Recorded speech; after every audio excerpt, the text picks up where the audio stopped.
Hello viewers, இனி நம்ம பார்க்க போறது ஒன் பீஸ் எபிசோட் 648 பார்ட் 1.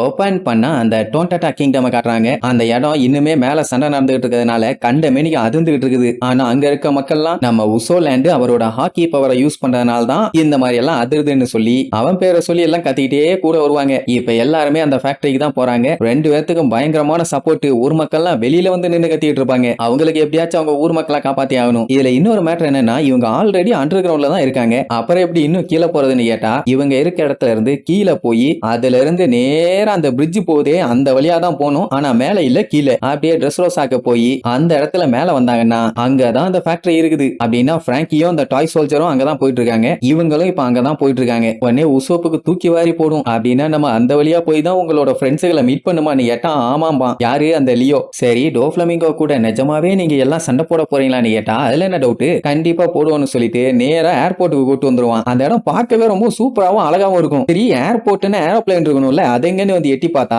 அவங்க ஏரோப்ளேனா யூஸ் பண்றது பக்ஸுங்களை. அதுவுமே பார்க்க செம கியூட்டா இருக்கும். சோ இதத்தான் போன எபிசோடு ஃபிளாப்பர் வந்து ரெடியா இருக்குன்னு சொல்லியிருப்பான். அந்த பக்ஸுங்க ரெண்டு விதமா புரிஞ்சிருக்கும். ஒன்னு எல்லோ, இன்னொன்னு பிங்க். அதுல எல்லோல 43 இருந்து 48 வரைக்கும் டேக் ஆஃப் ஆகிறதுக்காக ரெடியா இருக்காங்க. பிங்க் பி 21, 22, 25, 26 அவங்க எல்லாம் ரன்வேல ரெடியா இருக்காங்க. சூப்பர்ல. இதுல 43வது நம்பர்ல தான் லியோ இருக்கான். லியோ கிளம்ப ஸ்டார்ட் பண்ண உடனே அடுத்தடுத்து ஒவ்வொருத்தரா டேக் ஆஃப் பண்ணுவாங்க. மத்தவங்க எல்லாம் அடுத்தடுத்து இன்ஸ்ட்ரக்ஷனுக்காண்டி வெயிட் பண்ணிட்டு இருப்பாங்க. அப்ப அந்த எல்லோ பீட்டில்ஸோட லீடரை காட்டுவாங்க. இது பக் ஃப்ரூட்டை சாப்பிட்டு இருக்குது. அதுலயே இது ரைனோசரஸ் பீட்டில். இவனோட பேரு கப்பு. அடுத்து அந்த பிங்க் கலர்ல இருக்க பீஸ் எல்லாத்துக்குமே இந்த பியானுங்கிறவ தான் லீடர். இவளும் பக் ஃப்ரூட்டை தான் சாப்பிட்டுருக்கா. என்ன மாடல் வந்து ஹார்னெட். அப்படி ரெண்டு பேரும் வந்து நின்னுட்டு இனிமேட்டு நமக்கு பிரச்சனை இல்ல, நம்ம ஸ்குவாட் மெம்பர்ஸ் எல்லாம் ரொம்ப கஷ்டப்பட்டு ட்ரைனிங் எடுத்திருக்காங்க, அதுவும் இந்த ஒரு நாளுக்காக. என்ன ஆனாலும் சரி நம்ம ஃப்ரெண்ட்ஸையும் பிரின்சஸ் மஞ்சரியையும் காப்பாத்திடலாம், நமக்கு இதை விட்டா வேற வாய்ப்பு இல்லைங்கிற மாதிரி சொல்லி கத்திட்டு இருப்பாங்க. உசோப்பெல்லாம் பார்த்துட்டு அசந்துருவான். ஏன்னா இந்த மாதிரி ஒரு பூச்சியை இது வரைக்கும் அவன் பார்த்ததே இல்ல. லூஃபி கிட்ட எல்லாம் காட்டணும்பா. சரி, இவங்க எல்லாம் அதுல பறந்து வந்துருவாங்க. நம்மளுங்க எப்படி வருவாங்கன்னு பார்த்தா அதுக்குமே வழி வச்சிருக்காங்க.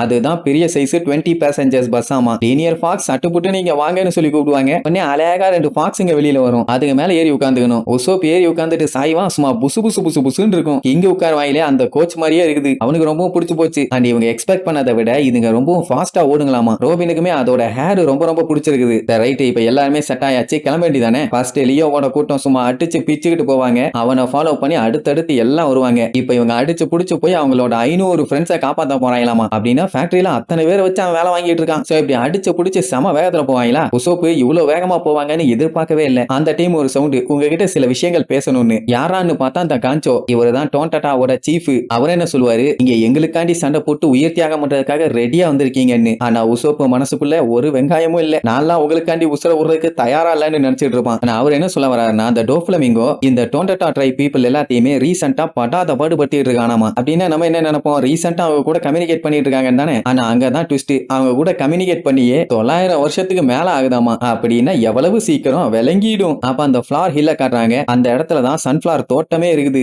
ஆனா அந்த இடத்துல தான் யாருக்குமே தெரியாத மாதிரி ஒரு சீக்ரெட் என்ட்ரன்ஸ் அண்டர் கிரவுண்ட்ல போயிட்டு இருக்குது. சொல்ல போனா அந்த இடம் பல யுகங்களா இருக்குது. உள்ள என்டர் ஆகும் போதே நல்ல எனர்ஜெட்டிக்கான வாய்ஸஸ் எல்லாம் கிளியரா கேட்க முடியும். அந்த இடத்துக்குள்ள அந்த டாய் சோல்ஜரும் பிராங்கியும் வந்துட்டாங்க. என்ன ஸ்டெப் சொல்லி அவங்க மாட்டுக்கு போவாங்க போவாங்க போவாங்க போய்கிட்டே இருக்குது. எங்க முடிவு வரும்னே தெரியல. எப்பண்டா இது ஸ்டாப் ஆகும்னு கேட்கும் போதே ஏதோ வந்துட்டோம்பா. பார்த்தா அந்த டோன்டாட்டா ட்ரைப்ஸ் அங்க இருப்பாங்க. அவங்களுக்கு டாய் சோல்ஜரை பார்த்த உடனே செம ஹாப்பி. அவனை பார்த்துட்டு எல்லாரும் கமாண்டர் கமாண்டர்னு கூப்பிடுவாங்க. அண்ட் இவருக்காண்டி தான் ரொம்ப நாளா வெயிட் பண்ணிட்டு இருந்தாங்களாமா. இதுதான் இந்த கிங் ரிக்கு ஆர்மியோட ஹெட் குவார்டர்ஸ். எல்லாத்துக்குமே இப்ப ஆர்வம் என்னன்னா, அத்தனை பேருமே சண்டை போடுறதுக்காக ரெடியா இருக்காங்க. உடனே அந்த டாய் சோல்ஜர், நாங்களும் உங்க கூட சேர்ந்து சண்டை போட போறோம், இவங்க தான் டோன்டாட்டா கிங்டமோட லிட்டில் பீப்புள்ஸ்.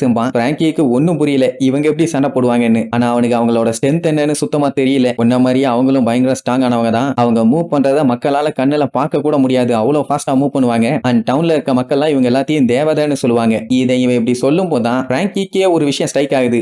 ரெஸ்டாரண்ட்ல ஜோரோவோட ஸ்வாட் திருடு போனப்போ தேவதை திருடிட்டு போயிருச்சுன்னு சொல்லி வெட்டிட்டு போனானே, அந்த தேவதைங்க தான் இந்த தேவதைங்க. அந்த டைம் அங்க கத்திட்டு இருக்க சவுண்ட் இருக்கும். ஆமா, நீ உன் கப்பலுக்கு போறேன்னு சொன்ன, ஏன்டா இன்னும் போலன்னு. யார பார்த்து கத்திட்டு இருக்காங்கன்னு பார்த்தா அங்க ஜிஞ்சோவுக்கும் லூஃபிக்கும் சண்டை போயிட்டு இருக்கும். அந்த சண்டைய ஜோரோ, விக்கா மத்தவங்க எல்லாருமே சேர்ந்து உட்கார்ந்து பார்த்துட்டு இருப்பாங்க. இவன் எப்படா இங்க வந்தான்னு சொல்லி நம்ம ஆளுக்கு தூக்கி வாரி போடும். பாவம் அந்த விக்கா பொண்ணு இவனை இங்க கொண்டு வரக்குள்ள படாத பாடுபட்டுட்டான். இப்ப நம்ம உன் கப்பலுக்கு போவோம், சீக்கிரம் கிளம்பும்பா. அவன் கேட்கவே மாட்டான். ஏன்னா அவனுக்கு இப்ப லூஃபி மேல காண்டு. அடே இப்படி ஒரு டோர்னமெண்ட் நடக்குதுன்னு சொல்லியிருந்தான்னா இவனும் அவனோட ஸ்குவாடோட பவரை அங்க போய் டெஸ்ட் பண்ணிருப்பானாமா. இப்ப எல்லாமே மிஸ் ஆயிருச்சுல்ல, அவன் மட்டும் போய் சண்டை போட்டுட்டு இருக்கான்ல, அந்த கடுப்பு. அந்த டைமுங்கும் போது பிராங்கியை நம்ம ஜோரோவை மீட் பண்ணிடுவாங்க. அண்ட் அதுக்கப்புறம் இவங்க ஸ்கவுட்டிங் யூனிட் கிட்ட இருந்து ஒரு இன்டெலிஜென்ட் ரிப்போர்ட் வந்திருக்காமா. என்னடானா இப்ப இவங்க எனிமீஸ் எல்லாம் என்ன பண்ணிட்டு இருக்காங்கன்னு இவங்களுக்கு தெரிஞ்சு போச்சு. அது எப்பவுமே நடக்கிற விஷயம் தான். அண்ட் டோன்டா கிங்டம்ல ஏதோ லெஜெண்டரி ஹீரோஸ் எல்லாம் வந்திருக்காங்களாமா. அவங்க நமக்காண்டி சண்டை போட போறாங்க. அவங்களோட பேரு உசோலாண்டு, ரோபிலாண்டு. அவங்க இங்க தான் வந்துட்டு இருக்காங்க. உடனே பிராங்கிக்கும் ஜோரோக்கும் ஏதோ சரியில்லையேன்னு தோணும். அண்ட் அதுக்கப்புறம் அந்த ஹீரோஸோட இன்னும் ஃப்ரெண்ட்ஸ் எல்லாம் நிறைய பேர் இருக்காங்களாமா. அவங்களும் நமக்காண்டி சப்போர்ட் பண்ணி சண்டை போட போறாங்கன்னு சொல்லி சந்தோஷமா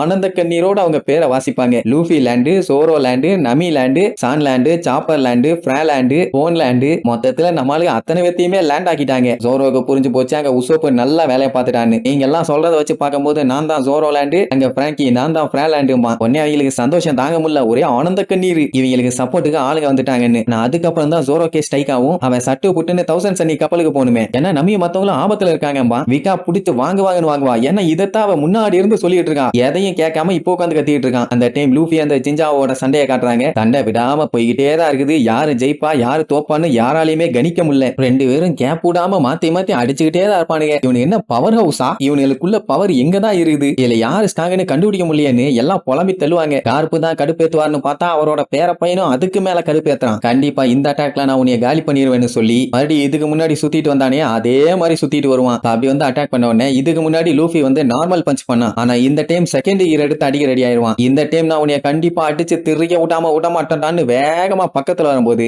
ஜெட் கேனான்னு சொல்லிட்டு ஓங்கி ஒரே அடி. ஜிஞ்சாவோவாலேயே அந்த பவரை தாக்கு பிடிக்க முடியல. அங்கன வேகத்துல அப்படியே காக்கா மாதிரி வேன்னு போவாரு. லூஃபி அப்படியே கொல்ல கால லுக்கு விட்டு இருப்பான். அவ்வளவுதான். நெக்ஸ்ட் எபிசோட்ல மீட் பண்ணலாம். டாடா.